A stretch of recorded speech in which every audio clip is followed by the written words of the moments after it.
오늘 우리가 나눌 하나님 말씀은 신약성경 요한복음 제6장 10절 말씀입니다.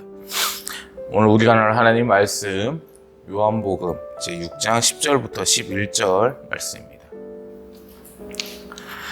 신약성경 요한복음 제6장 10절부터 11절 말씀 제가 봉독해 올립니다. 예수께서 이르시되 이 사람들로 앉게 하라 하시니 그곳에 잔디가 많은지라 사람들이 앉으니 수가 5,000명쯤 되더라. 예수께서 떡을 가져 축사하신 후에 앉아있는 자들에게 나눠주시고 물고기도 그렇게 그들의 원대로 주시니라. 아멘. 네. 매우 무더워지는 날씨 속에서 건강들 유념하시기를 바랍니다. 좀 가만히만 있어도 땀이 줄줄 아주 흐르는 날씨예요. 에어컨을 틀고 있어도 한동안은 이 더운 게 가시지를 않습니다.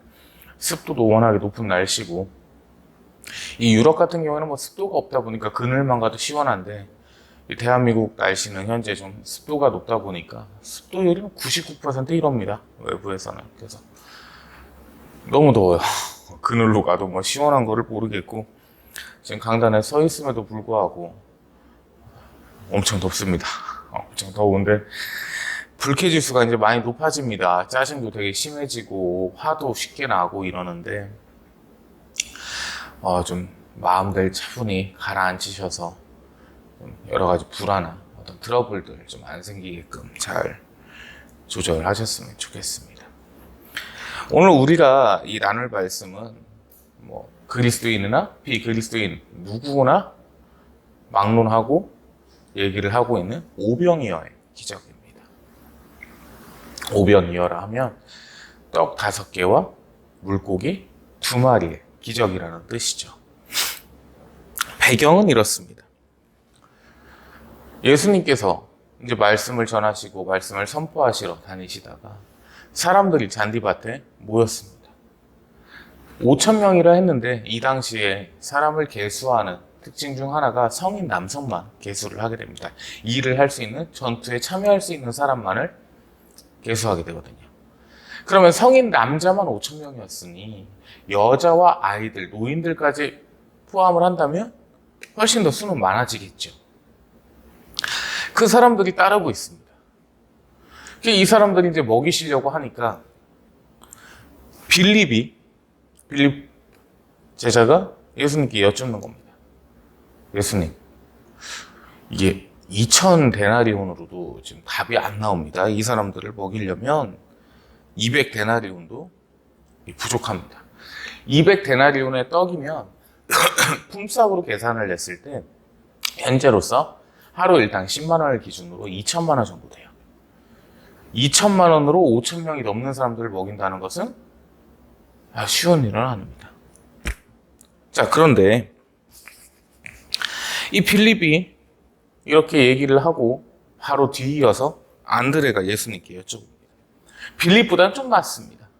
예수님, 지금 이게 저희가 가진 거라고는 떡 5덩이하고 물고기 2마리밖에 없어요. 좀 어떻게 해야 되나요, 예수님? 큰일 났습니다. 근데 원문대로 해석을 해보면 빌립보다는 안드레가 좀 나아요. 그래도 예수님께 일말의 기대가 있습니다. 하나님이시니까 뭐라도 어떻게 좀 해주시겠지. 이 일말의 기대를 좀 품고 있습니다. 빌립은 아예 그조차가 없었고 그냥 좌절이었습니다. 여기 못 먹입니다. 어떻게 그냥 공복으로 보내야지, 답이 없어요. 이거였고, 안드레는 조금 낫어요. 그래도 기대는 좀 있었습니다. 예수님, 큰일 한번 해주셔야겠습니다. 이런 뜻이었거든요. 그런데 예수님께서 축사를 하셔서 거기 앉은 사람들이 먹고도 남을 만한 양의 물고기와 떡들이 됐습니다. 이 오병이어의 기적에 대해서는 신학자들끼리 분분한 해석이 있습니다.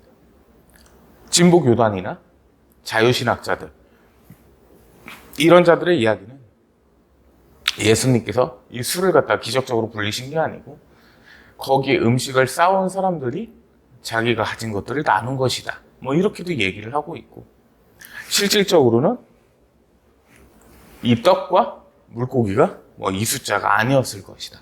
표상적인 것이다. 표징적인 것이다. 뭐 이렇게도 얘기를 하고 있는데 그건 분명히 잘못된 겁니다. 예수님께서는 분명 기적을 행하셨고 모두가 배부를 수 있는 양식을 허락하셨다고 합니다. 자, 그러면 오늘 이 말씀을 보고서 우리는 세 가지를 볼 수 있고 의미를 알 수 있으며 느낄 수 있습니다. 바로 첫 번째는 창조는 하나님의 유일하신 권한이라는 것입니다. 창조는 하나님의 유일 고유 권한. 이게 무슨 말씀이냐면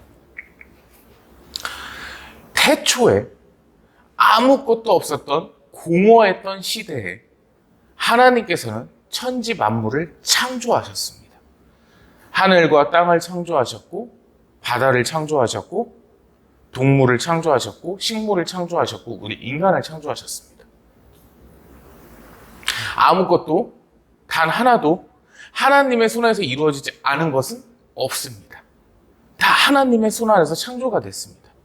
자, 그러면 이 물고기와 떡을 갖다 놓고 봤을 때 이조차도 하나님의 창조하심이었다는 겁니다.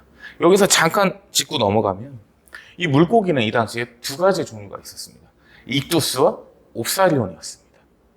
옵사리온은 뭐냐면 상품가치성이 아예 없습니다. 잡았는데 뭐 그물에 의해서 상처가 났거나 말린 물고기예요. 이 두 종류 자체가 말린 물고기인데 그 서대를 혹시 아시는지 모르겠어요. 박대라고도 하는데 이 건조한 바닷물고기. 저 구워 먹으면 맛있는데 그게. 그 물고기를 할 때 생각하시면 돼요. 모양도 또 비슷합니다. 그래서 옵사리온은 버리고 가지만 익두스는 상품성이 있는 물고기였거든요. 익두스 물고기의 형상을 네로 왕제 시대 때 그리스도인의 표징으로 사용하기도 했습니다. 이 물고기 이 모양 있지 않습니까? 이게 나는 그리스도인이다 이 뜻이었거든요. 무튼 이 물고기조차도 하나님께서 창조를 하시는 유일 고유의 권한 아래 있는 상품이었던 것이고 빵조차도 떡조차도 마찬가지였죠. 하나님께서는 우리에게 모든 권한들을 대부분의 권한들을 허락하셨습니다. 신유의 은사를 허락하셔서 우리가 병을 고칠 수 있고 방언의 은사를 허락하셔서 우리가 전혀 배우지도 않은 알지도 못하는 언어로서 하나님과 교통하며 기도를 할 수 있고 또 악한 영, 마귀를 쫓아낼 수 있는 축사의 권한도 허락하셨습니다. 내가 나사렛 예수 그리스도의 이름으로 명한다. 악한 영은 떠날지어다. 그 앞에서 마귀는 벌벌 떨면서 노담입니다. 버틸 수가 없습니다. 우리에게 그런 권한들은 허락하셨지만 창조의 권한만큼 우리에게 허락하지 않으셨습니다. 창조만큼 하나님의 유일하신 권한이기 때문이죠. 오병이어의 기적을 봤을 때 예수님께서 하나님이심을 스스로 드러내신 것이고 창조하신 하나님이심을 드러내신 겁니다. 예수님은 성자 하나님이시기 때문이죠. 삼위일체 하나님이셨고 창세 이전에 모든 것들을 창조하실 때 하나님께서 창조하실 때 함께 하셨던 삼위일체 하나님 성자 위격으로 계신 하나님이심을 이 시간 드러내신 겁니다. 말씀으로써 창조를 하셨고 기적을 행하셨습니다. 하나님의 입장에서 기적은 아닙니다. 당연한 것이었습니다. 그리고 두 번째는 자비의 하나님이심을 드러내셨습니다. 하나님께서 말씀하십니다. 공중에 나는 새조차도 먹이고 재우고 입히거나 너희가 어떠한 걱정이 있느냐. 수많은 사람들이 예수님 앞에 모였습니다. 굶주려 있었습니다. 자, 그런데 성인 남성만 5,000명이라고 봤을 때 그의 반을 추가해서 7,500명이라고 보십시다. 그 7,500명이 순전히 순수히 다 온전히 예수님을 따르는 사람들이었겠느냐? 이러한 질문이 있다면 100%라고는 할 수 없을 겁니다. 불완전하니까. 그 중에는 뭐 마지못해 따라온 사람도 있을 것이고 신기해서 온 사람도 있을 것이고 구경을 하기 위해 온 사람도 있을 것이고 과연 어떤 분일까 하는 마음에 마치 우리가 절간 이런 데를, 점집 이런 데를 저기는 뭐 있나 이렇게 보듯이 이렇게 오는 사람도 있었을 것이고. 그런데 성경 말씀에 구경하러 오던 자들에게는 음식을 제하여 버리셨더라, 이 말씀이 없어요. 다 먹이셨습니다. 예수님을 순전히 순수한 마음으로 따랐던 사람들이건, 그저 구경을 하기 위해 왔던 사람들이건, 궁금해서 왔던 사람들이건, 하나님께서는 그들을 다 배불리셨습니다. 이 자비의 하나님, 즉 우리를 창조하셨음을 이 구절에서도 우리는 느낄 수가 있습니다. 내 손으로 지은 귀한 백성임을 이 시간 공포하셨던 겁니다.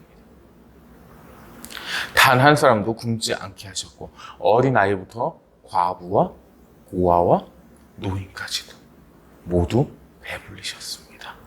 그들은 하나님의 백성이었기 때문이죠. 어떠한 목적으로서 예수님 앞에 모였던 자비로운 우리 주 예수 그리스도, 우리 성자 하나님께서는 그들을 배불리셨습니다. 세 번째 우리가 알 수 있는 사실은 질서의 하나님이십니다. 하나님께서는 떡을 드시고 물고기를 드시고 축사하십니다. 아버지 하나님께 영광과 감사의 기도를 먼저 올리셨습니다. 삼위일체 하나님은 성부와 성자와 성령의 격으로 계시죠. 그 중에 성부 하나님이신 아버지 하나님께 예수님께서 영광을 돌리셨습니다. 이 음식을 허락하셨음에 감사를 올리신 겁니다. 한편으로는 아이러니하기도 합니다. 예수님께서도 하나님이십니다. 성자 하나님이신데 아버지 하나님께 감사의 기도를 올리셨다. 하나님께서 하나님께. 아이러니하기도 하죠.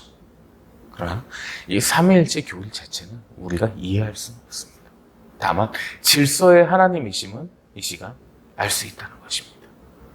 분명 성부 하나님께서 제1위격으로 계시고, 제2위격의 성자 예수 그리스도께 계시고, 제3위격의 성령 하나님께서 계십니다. 만물의 창조주이신 우리 삼위일체 하나님께서 상호 교통을 하시는 하나님께서 질서를 손수 보여주셨습니다. 자, 그렇다면 창조가 하나님의 유일 고유의 권한임을 알았고, 자비의 하나님이심을 알았고, 질서의 하나님이심을 알았습니다. 우리는 이 시간 이 오병이어의 기적을 보면서 이 세 가지를 모두 다 알았는지, 그리고 생각하며 염두했었는지를 먼저 첫 번째 생각해 봐야 될 것입니다. 그저 단순히 예수님께서 떡 또는 빵 5덩이와 물고기 2마리로 5,000명 이상을 배불리 먹이셨다. 하나님이시니까 당연히 하실 수 있겠지. 이렇게 지나가서는 안 된다는 거예요. 이거는 성숙하고 조숙된 그리스도인이 아닙니다. 성경은 그렇게 건너뛰듯이 영어 지문 읽듯이 그렇게 읽어서는 안 된다. 분명한 의미를 생각을 해봐야 됩니다. 창조를 보셨습니다. 하나님이심을 나타내셨습니다. 쓸데없는 데 가서 빌정신이 없습니다. 창조의 하나님이심을 알았으면 그들이 빌고 있는 신조차도 하나님의 창조물일 뿐입니다. 그런데 그들은 하나님과 대적을 했고 악한 영에게 수속되게 됐습니다. 헛짓을 하고 있는 거죠. 즉, 오늘 이 세 가지를 인정하지 않는 순간 그리스도인으로서의 자격은 박탈됩니다. 이 세 가지를 인정하지 않으면 그리스도인이 더 이상 될 수가 없습니다. 그리스도인의 자세도 아닐 뿐더러 본분 자체가 박탈이 되어버린 겁니다. 하나님께서 창조의 하나님이심을 알게 되고 믿게 된다면 결코 우상을 숭배하는 일은 있을 수가 없다는 거죠. 유일하시며 모든 만물을 창조하신 하나님이심을 인정하기 때문에 결코 빠질 수가 없는 겁니다. 당연한 거죠. 제일 위에 대장께서 계신 겁니다. 졸개들한테 빌고 있는 거예요. 이게 얼마나 참 아름답고 큰 일인지 모르겠어요. 군대를 다녀오신 분들은 아시겠지만 분대장이 있고 소대장이 있고 중대장이 있고 대대장이 있고 그 위에 연대장이 있고 사단장도 있습니다. 보고체계 자체는 제일 밑에서부터 올라갑니다. 사단장과 사병 또는 병사가 소통을 할 수 있다는 것은 말도 되질 않습니다. 군대 훈련소에 있던 시절에 어떤 친구가 불만이 있다고 해서 중대장한테 직접 가서 이야기를 했다가 아주 부대가 발칵 뒤집힌 일이 생각나게 돼요. 하나님과 우리의 관계는 1대1의 관계. 예수님을 통해서 1대1의 관계를 허락하셨습니다. 천지 만물의 주님이시며 모든 것들을 창조하신 창조주이신 우리 하나님과 우리가 1대1로 소통을 할 수 있다는 겁니다. 그 밑에 악한 졸개들이나 천사들이 아닙니다. 하늘의 천사들조차도 하나님의 창조물일진데 그 천사들에게 비는 것 자체가 아니고 하나님께 우리가 빌 수 있다는 것, 기도할 수 있다는 것, 자비를 베풀어 주시기를 간청드릴 수 있다는 것, 강복을 구할 수 있다는 것은 어마어마한 권력입니다. 우리 그리스도인들에게 허락하신 초유의 권한입니다.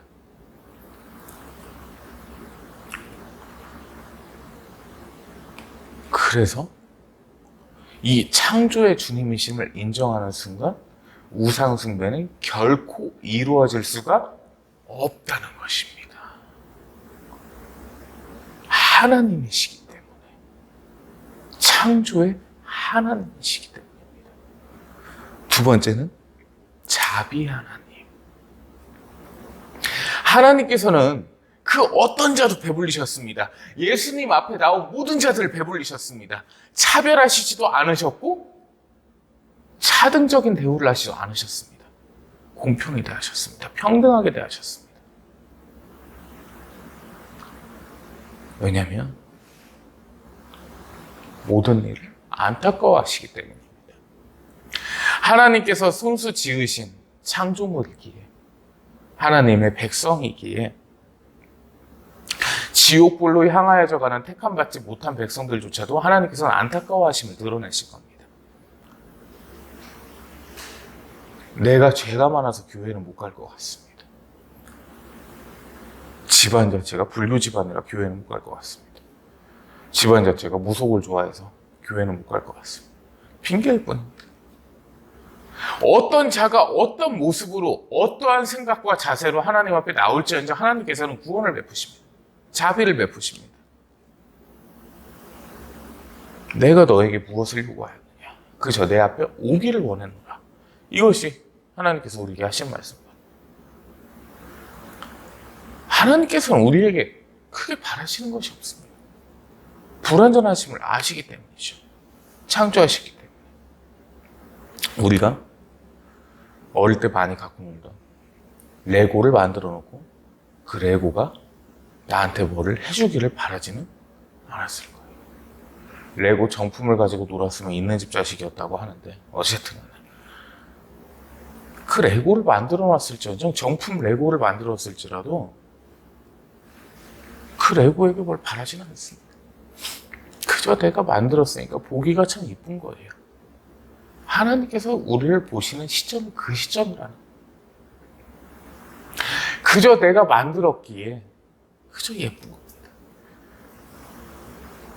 무엇을 하더라도 용서하시기를 원하시고 자비를 베풀기를 원하시고 강복하시기를 원하십니다. 이게 하나님의 자세, 마음입니다. 도저히 사람으로서는 생각할 수 없는 그것이 하나님의 마음이시라. 세 번째는 질서의 하나님이십니다. 예수님께서는 성자 하나님이시지만 무엇을 드시든지 마시시든지 잡수실 때 항상 하나님께 기도하시며 영광을 올리셨습니다. 성부 하나님께 대한 아버지 하나님께 대한, 예수님의 아버지신 성부 하나님께 대한 기도였습니다. 그것은 우리에게 본이 된과 동시에 하나님의 질서를 나타내십니다. 그리고 그 성부 하나님께서 허락하시자 우리에게 은혜를 내리셨다는 겁니다. 본문 11절 말씀 한번 보겠습니다. 예수께서 떡을 가져 축사하신 후에, 이 축사를 하면 아버지 하나님께 비시는, 기도하시며 구하시는 행위로서 해석을 할 수가 있습니다. 성부 하나님께 영광과 감사를 올리나이다. 이 떡과 이 물고기로 이들을 배불리 먹게 하심에 감사를 드립니다. 하나님께 허락을 구하셨습니다. 그리고 앉아있는 자들에게 나눠주시고 물고기도 그렇게 그들의 원대로 주시니라. 이걸 원문대로 해석해보면 거기는 모든 자들이 배불러 만족해 하셨더라. 이렇게 해석이 되거든요. 배고픈 상태였습니다. 주님, 배고파하고 지금 죽을 것 같은데 빨리 좀 주시면. 그러나 이 축사라는 것을 하나님께서는 한 번도 건너뛰신 적이 없습니다. 모든 것은 하나님의 영광 안에서, 은혜 안에서 이루어지는 것이며 성부 하나님의 허락하심 안에서 이루어지심을 이 시간 나타내셨다는 겁니다. 질서의 하나님이심을 나타내십니다. 그런즉 우리 또 무엇을 먹든지 마시든지 무엇을 행하든지 입든지 뭘 하든지 하나님께 먼저 영광을 돌리는 것이 이 질서의 하나님께 순종하는 길이라는 겁니다. 이것은 하나님께서 우리에게 가르치신 것이고 우리가 명심해야 될 것입니다.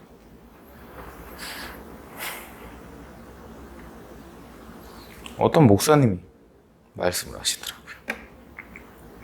참 예배당에서 집사님 한 분이 신앙생활을 좀 뜨겁게 하셨고 어떤 보기에도 참 신실해 보이는 모습이셨다고 합니다. 참 보기 좋으셨대요.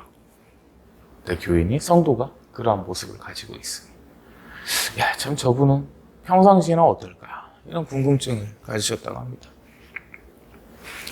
그런데 우연찮게 한 식당을 방문하셨다가 그 집사님을 만나셨답니다. 점심시간 때. 그분도 직장 동료분들과 회식을 하러 오셨겠죠. 그 옆 테이블에 이제 있다가 이 목사님께서 궁금하셨나 봐요. 식사 기도를 얼마나 길게 하시려나 우리 집사님은. 참 남들이 보기에도 좀 튀지 않을까. 그게 있는데 식사가 이제 나오자 지켜보시고 계셨대요. 그분이 제일 먼저 수저를 드시더랍니다. 즉, 이 세 가지의 모습 중에 창조의 하나님을 인정하고 자비의 하나님을 인정하고 믿고 따르지만 질서의 하나님을 인정하지 않는다면 균형은 깨져버립니다. 어느 하나라도 부족하다면 이 균형은 깨져버립니다. 이 세 가지를 우리가 믿고 순응하고 따르고 순종하고 이 앞에 경외하며 엎드렸을 때 온전한 신앙이 마치 삼각형처럼 갈 수 있는 것이지, 이 중에 단 하나라도 이가 깨진다면 온전하게 갈 수가 없거든요. 신앙생활은 온전해야 됩니다. 조건적이거나 부분적인 것이 아닙니다. 오직 100%가 되어야 됩니다. 그렇다고 한들 우리가 완전성 있는 100%를 하나님께서 원하신다는 것은 결코 절대 아닙니다. 그렇게 바라신 적도 없습니다. 그러나 우리의 신앙의 모습만큼은, 절제해야 되는 모습만큼은, 지켜야 될 모습만큼은 100%여야 됩니다. 창조의 하나님, 자비의 하나님, 질서의 하나님, 이 세 가지를 우리 가슴에 믿고 따랐을 때 우리의 신앙은 완전해질 것이라고 저는 믿습니다. 결코 깨지지 않을 것입니다. 익두스의 형상을, 이 물고기의 형상을 그려서 내가 그리스도임을 나타냈던 그 순전했던 신앙처럼, 초대교회의 아름다웠던 신앙의 징표처럼 우리 마음에도 이 익두스를 그려야 될 것입니다. 그 익두스는 창조와 자비와 질서의 하나님을 우리 가슴에 담는 것일 것입니다. 오늘부터라도 모양 그리기가 쉽습니다. 그림에는 전혀 소질이 없는 전데, 국민학교 때, 초등학교 때 좀 상처를 하나 받았던 게, 호랑이를 이렇게 잘 열심히 그려놨는데 선생님이 도깨비라고 그러시더라고요. 그래서 도깨비를 참 잘 그렸구나, 정우가 그러시길래. 참 어린 마음에 상처를 좀 많이 받았습니다. 이제 호랑이라고. 이제 친구 하나가 옆에서, 얘는 호랑이라는데 뿔이 있어요. 그래서 담임 선생님이 오셔가지고, 도깨비니까 뿔이 있는 거지. 나는 그 나름대로 호랑이를 그려놨는데. 근데 이 물고기는 저도 그릴 수 있어요. 어렵지 않습니다. 내가 소중히 여기는 책이나 소중히 여기는 물건들였다가 이 익두스, 물고기의 형상을 한번 그려보는 것은 어떨까요? 그리고 그 익두스의 형상을 보면서 창조의 하나님, 질서의 하나님, 자비의 하나님을 우리 가슴 속에 다시 한번 새겨보는 것은 어떨런지 생각해 봅니다. 하나님은 우리를 항상 향해 계십니다. 우리를 사랑하시기 원하시고, 우리에게 강복하시기를 원하시고, 우리가 하나님 앞에 온전해지기를 원하십니다. 그 하나님의 기대 속에 부응될 수 있는, 그리고 하나님께 사랑받으며 강복받을 수 있는 온전한 그리스도인이 되시기를 주 예수 그리스도의 거룩하신 이름 받들어 축원합니다. 기도합니다. 하나님, 감사와 찬양과 영광을 이 시간 올리옵나이다. 5 덩이의 떡과 2 마리의 물고기로 배불리셨던 그 어마어마하셨던 기적과 창조와 질서와 자비의 기적을 저희 이 시간 믿나이다. 저희 마음속에 늘 익숙의 형상을 그려 하나님을 향한 마음이 변치 않게 하옵시고, 언제나 온전하며 순전하며 순종적으로 늘 변화되게 하시어 주시옵소서. 하나님 앞에 늘 완전키를 원합니다. 하나님 앞에 늘 청량하며 결백하며 순전하길 원하오니 부족한 저희들을 이끄시어 주시옵고 은혜를 내리시어 주시옵소서. 은혜와 사랑에 감사와 찬양 올리오며 우리 구주 예수 그리스도의 이름으로 기도 올리옵나이다. 아멘. 이제는 우리 주 예수 그리스도의 크시고도 크신 무한하신 은혜와 아버지 하나님의 거룩하시며 극진하시며 지극히도 높으신 지존의 사랑하심과 성령 하나님의 내주교통 감화감동 인도 역사 충만케 위로하시며 이끄시며 도우시며 승리하게 하시며 이 시간 질서와 사랑과 창조의 하나님 앞에 엎드리길 원하는 하나님의 모든 거룩한 백성들의 머리 위에, 그리고 그들의 가정 위와 직장 위와 생업 위에, 이 나라 이 민족 위에, 온 세계 열방 위에 이제로부터 영원토록 항상 함께 계실지어다. 아멘.